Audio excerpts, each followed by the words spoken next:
নমস্কার বন্ধুরা, সবাইকে স্বাগত জানাই আজকের নতুন ভিডিওতে। তো বন্ধুরা, সবাই কেমন আছো তোমরা? আশা করি তোমরা খুব ভালো আছো, আমিও ভালো আছি। তো চলে আসলাম প্রতিদিনের মতো তোমাদের সঙ্গে। তো দুপুরে রান্নার জন্য সব কিছু জোগাড় করে নিয়েছি। আর কি কি আজকে রান্না করব তোমাদের বলে দিই। তো দেখো, ভেন্ডি কেটে নিয়েছি, আর ভেন্ডিগুলো দেখো একদম টাটকা, আজকে নিয়ে এসেছে বাজার থেকে। তো দেখলাম যে আজকে ভেন্ডিটা রান্না করি। আর টাটকা সবজি তো খেতে খুবই ভালো লাগে। তো গরম পড়েছে আর সবজি তো রাখলে শুকিয়ে যাচ্ছে, তো তার জন্য আজকে টাটকা করে ফেলছি ভেন্ডিটা। তো ভেন্ডিটা আজকে ঝাল করব, আর ভেন্ডির ঝালটা করার জন্য মশলাও করে নিয়েছি। ওই যে সর্ষে আর লঙ্কা বেটে নিয়েছি, আর একটুখানি পেঁয়াজও কুচিয়ে নিয়েছি। তো এইটা দেবো ভেন্ডির রসাতে। আর ভেন্ডির রসাটা এইভাবে করলে পারে খুব ভালো লাগে খেতে। তো আর করব পটল ভাজা। এই যে পটল কেটে নিয়েছি, দুটো পটল। তো পটলটা ঘরে ছিল আগেই, তো পটলটা একটু শুকনো হয়ে গিয়েছে, তো পটলটা ভাজা করব। আর এই যে আলু কেটে নিয়েছি, তো করব হচ্ছে মটন। তো মটন নিয়ে এসেছে, তো এই যে মটন রান্না হবে। আর মটনটা রান্না করব একদম হালকা পাতলা মশলা দিয়ে, কেননা গরম পড়ে গেছে। তো গরমে রিচ মশলা খেতে খুবই কষ্ট হয়, তার জন্য করব মটনটা খুবই হালকা করে রান্না। আর মশলাটাও অল্প করে করে নিয়েছি। এই যে মশলা করে নিয়েছি, আর এই যে পেঁয়াজ কুচিয়ে নিয়েছি।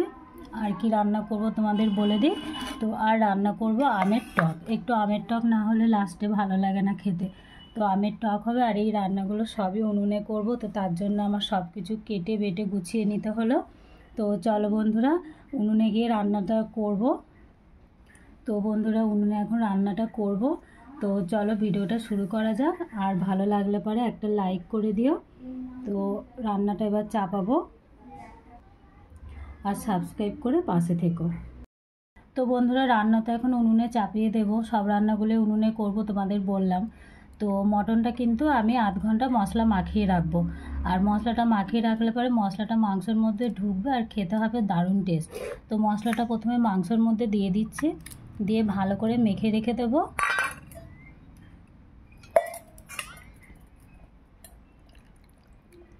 মশলার জলটা দিয়ে দিলাম। এবার দিয়ে দিচ্ছি হলুদটা একটু অল্প করেই দিলাম। আবার রান্না করার সময়তে হলুদ দেব। এখন বেশি হলুদ দিলাম না, তাহলে কাঁচা গন্ধটা বেরোবে। তো দিয়ে দেবো এবার একটু কাঁচা তেল, অল্প করে একটু কাঁচা তেল দিয়ে দিলাম। এবার ভালো করে মাংসটা মেখে নেব। মেখে নিয়ে আমি আধ ঘন্টা ঢাকা দিয়ে রেখে দেবো। এতে করে মাংসটা যেমন রান্নাটাও ভালো হবে, খেতে টেস্টি হবে, আর কি সুন্দর গলেও যাবে। তো বন্ধুরা, এইভাবে তোমরা করে দেখবে, তো খুব সুন্দর মাংসটা গলে যায় আর খেতে খুবই ভালো লাগে। আর দিয়ে দেবো একটা তেজপাতা। তো এবার ভালো করে মেখে নেব।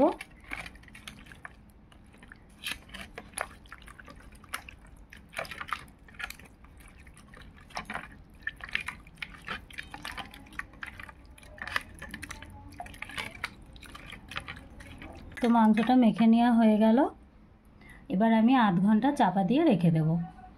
মাংসটা আমি এই বাটিটার মধ্যে ঢেলে নিলাম। এবার ঢাকা দিয়ে রেখে দেব। তো এবার আমি মটনটা ঢাকা দিয়ে রেখে দিচ্ছি, আধ ঘন্টা ঢাকা দিয়ে রেখে দেব। তো চলো ততক্ষণে আমি এই রান্নাগুলো করে নিই, তারপরে মাংসটা রান্না করব। তো বন্ধুরা, উনুন জ্বেলে কড়াই বসিয়ে দিলাম। প্রথমে পটলটা ভেজে নেব। তো পটল ভাজাটা আগে চাপিয়ে দিলাম। আর দেখো উনুনটাও কত সুন্দর জ্বলছে। তো পটল ভাজা হয়ে গেল। তেলের ওপরে দুটো পাঁচফোড়ন দিয়ে দিলাম। এবার ভেন্ডির রসাটা রান্না করে নেব। দিয়ে দিচ্ছি 2-4টে পেঁয়াজ। এবার দিয়ে দিচ্ছি ভেন্ডিগুলো। এবার হালকা করে একটু ভেজে নেব। হালকা করে ভেজে নিচ্ছি। দিয়ে দিলাম পরিমাণ মতো নুন, দিয়ে দিলাম পরিমাণ মতো হলুদ। এবার ভালো করে নাড়াচাড়া করে নেব। এবার আমি দিয়ে দিলাম বেটে রাখা সর্ষে আর লঙ্কা। এবার ভালো করে কষে নেব। মশলার জল একটু দিয়ে দিলাম।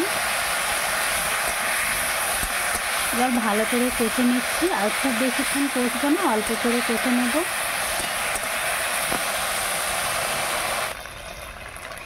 কষে নেওয়া হয়ে গেল। এবার দিয়ে দিলাম পরিমাণ মতো জল।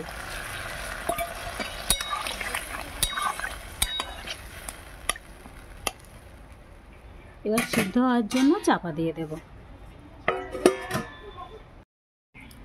তো ভেন্ডির রসাও হয়ে গেল, আমার চাটনি হচ্ছে। তো বন্ধুরা প্রথমে আমি গরম জল করে নিচ্ছি। তো দেখো একদম বেশি করে জল ফুটিয়ে নিলাম আর খুব কষকষে গরম করে নিলাম জলটা, একদম ফুটন্ত গরম জল। এই জলটা এবার আমি ঢাকা দিয়ে দেব। তো এই জলটা আমি ঢাকা দিয়ে দিচ্ছি, নইলে ঠান্ডা হয়ে যাবে। তো জলটা ঢাকা দিয়ে দিলাম আর কড়াই বসিয়ে দিয়েছি। কড়াই গরম হয়ে গেছে, কড়াই সর্ষের তেল দিয়ে প্রথমে আমি আলুগুলো ভেজে নেব। তো আলুগুলো একদম লাল লাল করে ভেজে নেব। তো আলুগুলো এবার লাল লাল করে ভেজে নেব।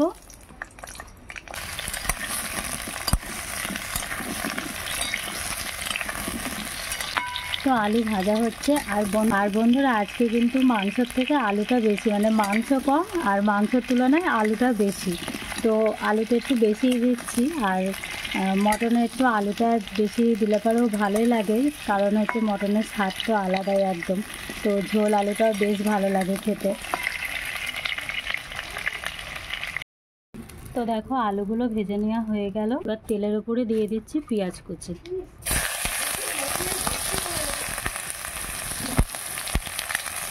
তেলের ওপরে পেঁয়াজ দিয়ে দিলাম। আর খাসির মাংসতে পেঁয়াজ খুব বেশি লাগে না, তাই জন্য পেঁয়াজটা অল্প করে দিলাম। তো পেঁয়াজটা একদম ভাজা ভাজা হয়ে এসেছে, একদম বাদামি কালার হয়ে এসেছে। এইবার আমি মশলা মাখিয়ে রাখা মাংস দিয়ে দেব। তো এবার মশলা মাখিয়ে রাখা মটন দিয়ে দিলাম।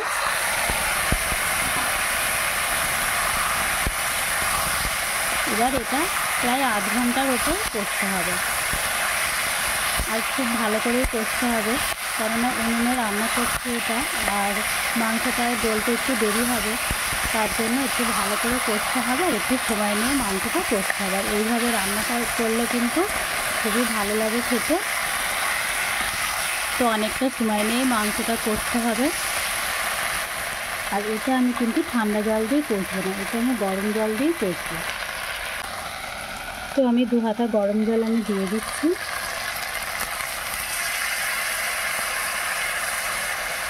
এবার আমি কষতে থাকবো।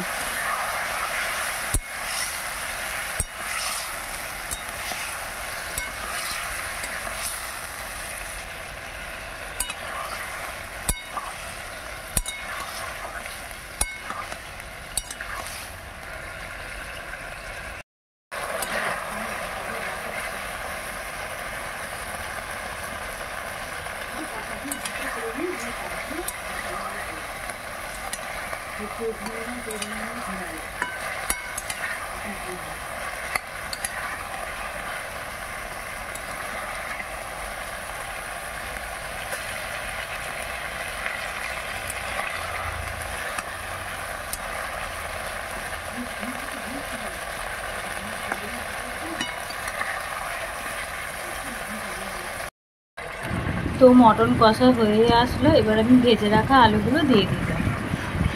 আলু দিয়ে এবার ভালো করে কষে নেব। আর আধ ঘন্টার ওপর কষে নেওয়া হয়ে গেল, আর গরম জল দিয়ে কষলাম।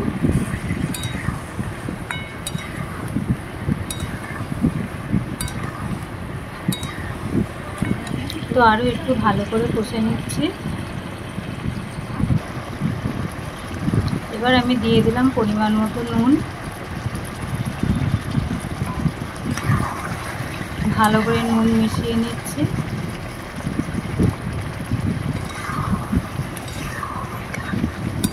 তো দেখো একদম মশলা থেকে তেল ছেড়ে গেছে।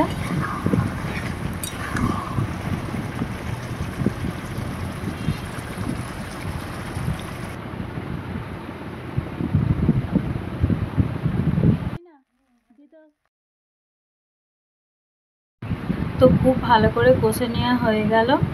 এবার আমি গরম করে রাখা জল আমি দিয়ে দিচ্ছি।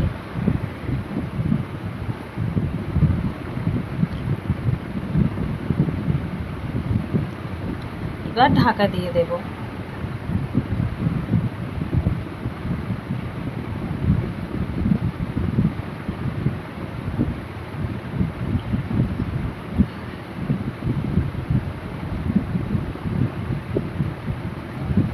তো বন্ধুরা রান্নাগুলো হয়ে গেল। রান্নাগুলো আবারও দেখে নাও। রান্না করলাম ভাত, সাদা ভাত, পটল ভাজা, ভেন্ডির ঝাল, আর হচ্ছে আলু দিয়ে মটনের ঝোল, আর রয়েছে চাটনি, আমের চাটনি। তো বন্ধুরা আজকে এই পর্যন্ত, পরের দিন আবারও তোমাদের সঙ্গে আসবো, আবারও একটা নতুন ভিডিও নিয়ে। সবাই ভালো থাকো, সুস্থ থাকো।